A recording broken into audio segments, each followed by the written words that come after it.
আজ শেয়ার করছি কিছুদিন আগেই ঘটে যাওয়া কিছু সুন্দর মুহূর্ত। আসলে কিছুদিন আগেই চলে গিয়েছিলাম শুভমের জেঠির বাড়ি। ওই যে নিয়ম আছে না, নতুন বিয়ের পর সবাই নেমন্তন্ন করে খাওয়ায়।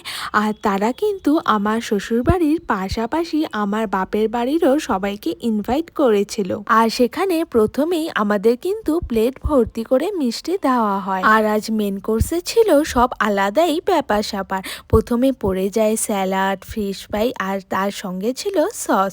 আর তারপরেই কিন্তু চলে আসে সাদা ভাত, ভেজ ডাল আর গরম গরম বেগুনি।